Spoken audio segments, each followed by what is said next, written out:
Decided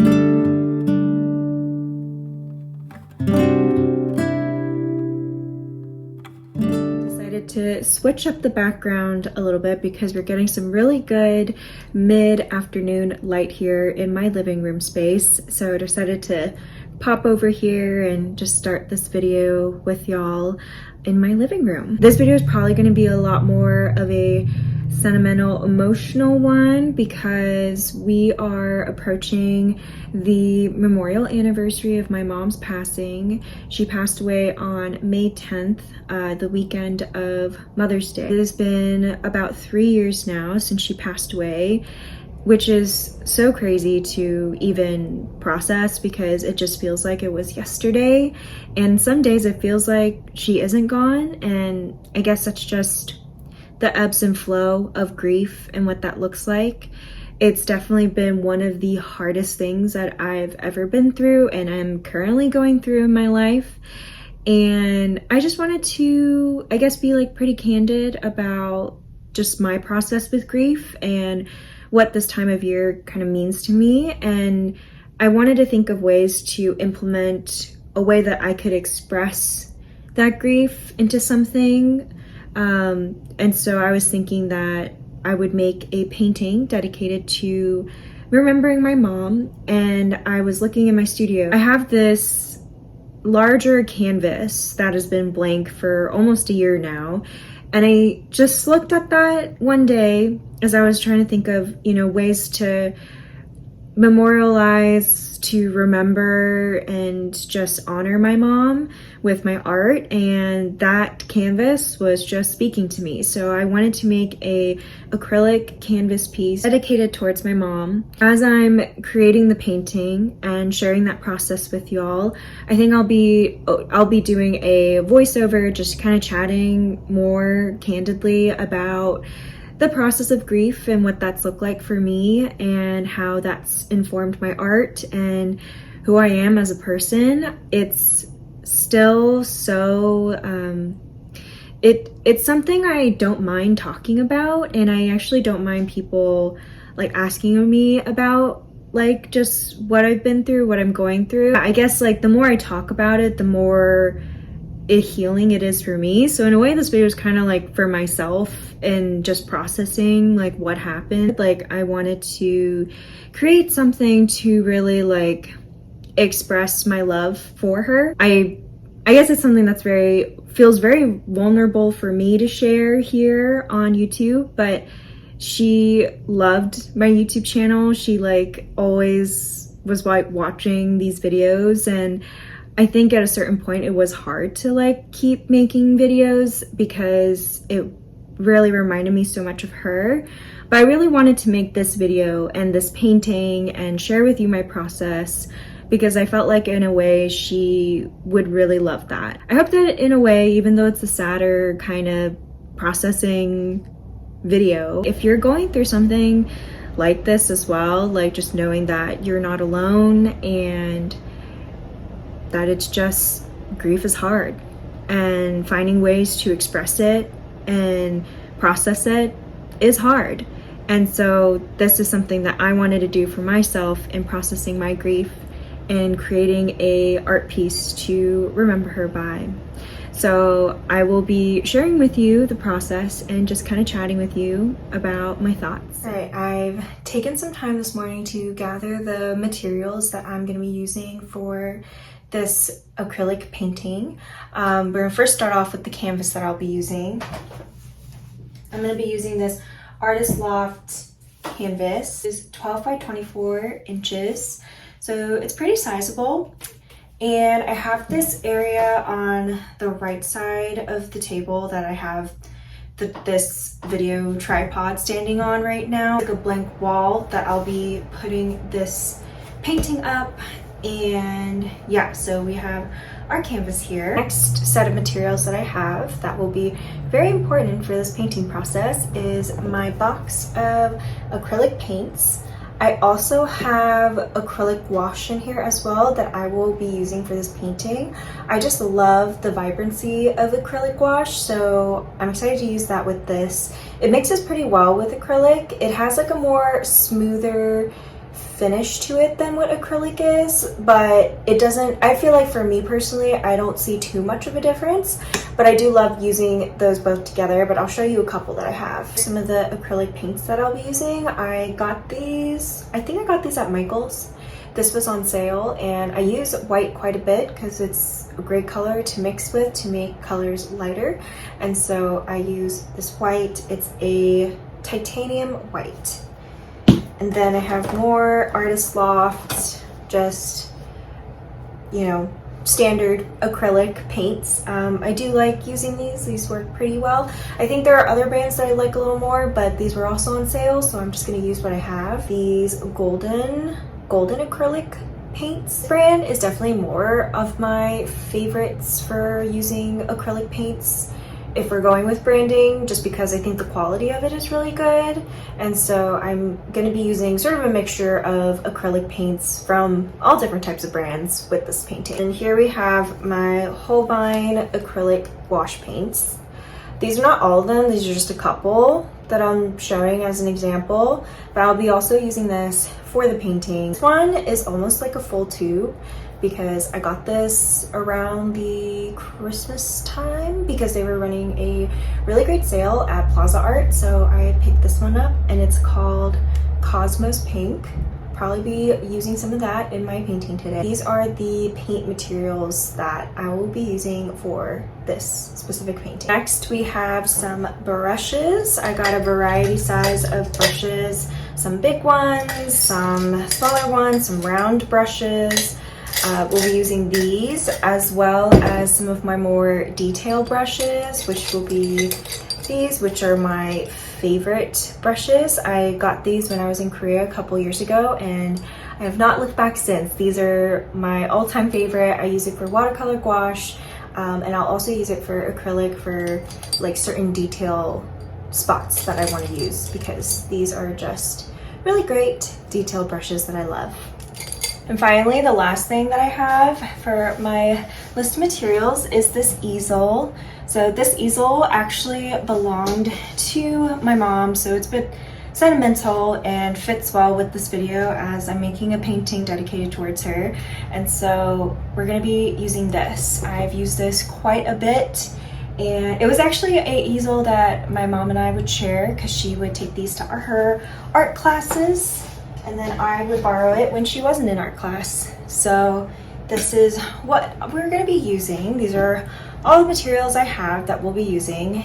But yeah, so we're gonna get right to it.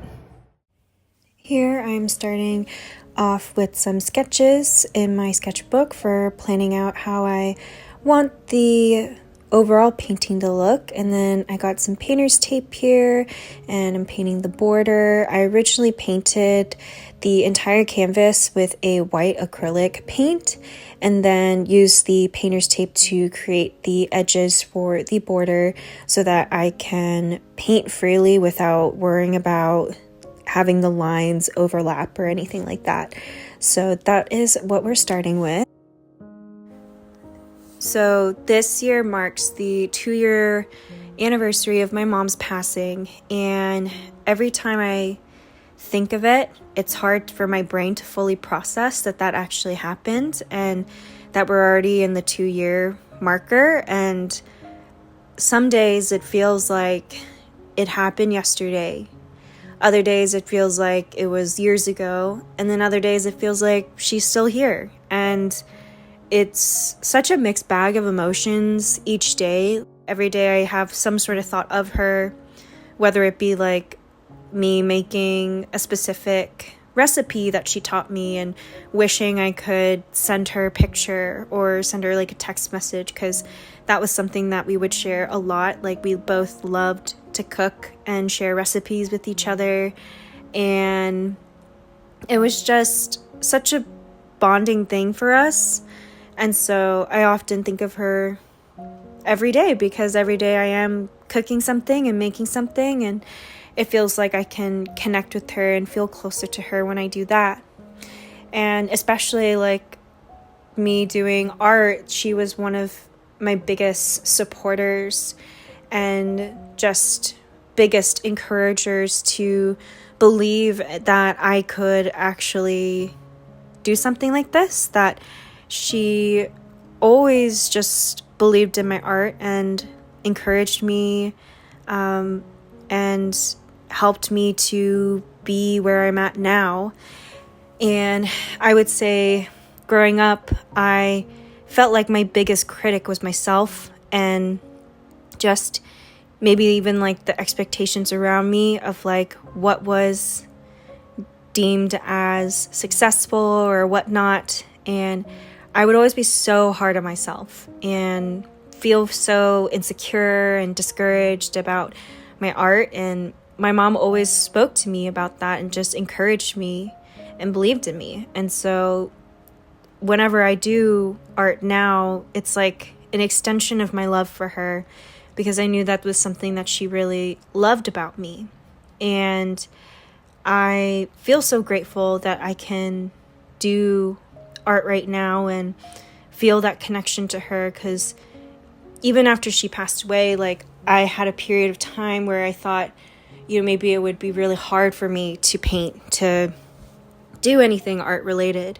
But for some reason, after she passed, I just really couldn't stop, and I just needed to paint. I needed to draw. I had to have some sort of creative outlet to feel a connection to her.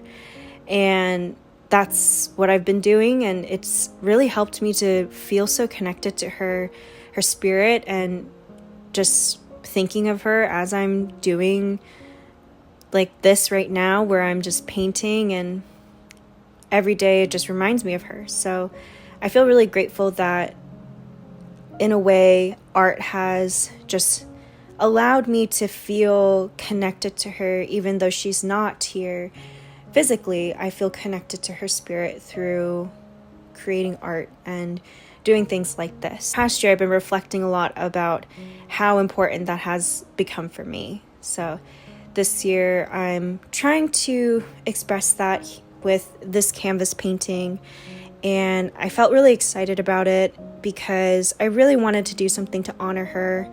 And when she was here, I would make her so many paintings, and a lot of them I didn't feel like they were the most amazing things ever. And it was like throughout my whole life, like there's elementary school, middle school, high school, college, like I'd make her paintings throughout those years, and for some reason she still wanted to hang up those things in our house, and it's still hanging up. And it's just a big reminder to me of like how much she loved me, and I just feel so grateful for that, and which is why I felt really excited to create this painting and share this process with you all.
so here is the final painting that I made throughout this video, and I really love how it turned out. I especially love this glossy sheen that this gloss varnish that I put on top that you saw before.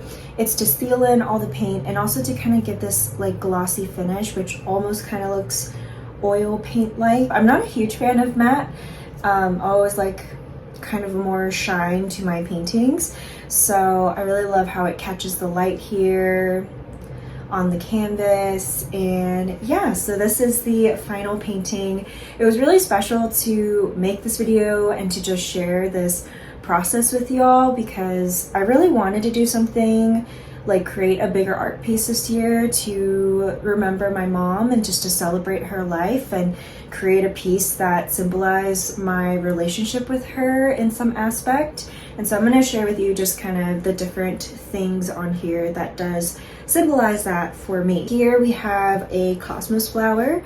So this cosmos flower is very significant to me because it reminds me of the time when my mom, my sister, and I went to Korea back in, I think it was 2022 when we went, or 2021. The years are kind of blurring all together. So we stayed there for about 2 months, and it was our last trip to Korea together. And going on that trip, I had a feeling that this was going to be one of our last big adventures together, and so I really tried to make the most of it. And one of the things that really surprised me was seeing all these beautiful blooming cosmos flowers, and particularly these purple ones really remind me of her spirit and essence. Like she is such a vibrant person and had so much playfulness to her as well, and I felt like cosmos flowers always just reminded me of that in her spirit. So I have that here. And then in the center, of course, we have a persimmon. This is very nostalgic to me. If you follow or have been following my work for a while, I have a lot of imagery of persimmons, and it's because they remind me so much of my childhood, and particularly my childhood home that I grew up in. We have a persimmon tree that either my dad or my harabaji planted, and it's been growing ever since I was a kid, and every autumn we would pick persimmons and eat them throughout the winter, or throughout the autumn and winter. And my mom loved persimmons, and we enjoyed picking them together and enjoying eating them together, and so that just reminds me of my childhood with her. Here we have a hummingbird. So the hummingbird really reminds me of her personality in a way. My sister and I would joke with her and say that she reminded us of a hummingbird because of how fast she would get things done. She was a very neat person and would just every time we'd go to an Airbnb or go to a hotel or something like that, like traveling, she'd just make sure everything is clean and spotless immediately, unpack everything. She was just so fast, and I felt like my sister and I were just kind of lagging behind in comparison, and she was always ready to go and play and do something fun. And like a hummingbird, shortly after she passed, I was staying with my dad just to, help figure out with the funeral and just being with family for that time. And outside my childhood bedroom window, I saw a hummingbird come by. It's so special just to have that moment and be reminded of how her presence is still here and that she is still a part of my life. Pattern here, I think I talked about it earlier, is the pojagi style Korean. It's like a traditional Korean textile and is often used for wrapping. It's like cloth pieces. I actually have one, so I'm going to show you really quick just so you have an example. All right, so here are two examples. I did get these both in Korea, but we have this little, it's like a cup coaster that I often use for it. But it's so beautiful, very colorful. The texture is really beautiful. But this is pojagi, and then this is also pojagi as well. I find a lot of inspiration from these textile pieces because something about the colors just really speak to me and also remind me of my mom. I do have one last big announcement that I have shared on my Instagram. So if you've already seen this, it won't be a surprise, but I am currently pregnant and I am in my 24th week of my second trimester and feel excited to finally share the news. I was really sick for the first 2 months and just struggling with the nausea, first trimester, everything. I'm really grateful and really excited for this new chapter in my life, but just wanted to share that with y'all. It's a big thing, and I think just being pregnant, I think it makes me even think about my mom even more. There's a character in this K-drama that I've been watching called When Life Gives You Tangerines, which is so good. And I just relate to her character a lot in the process of her grief. And she was talking about how much she missed her mom even more while being pregnant. And I was like, I could not agree more, because that is exactly how I feel. And so I really wanted to create a bigger art piece this year just to remember her and to think about her more intentionally and feel close to her. So that is all for today. Thank you so much for watching, and I'll see you in the next one. Bye.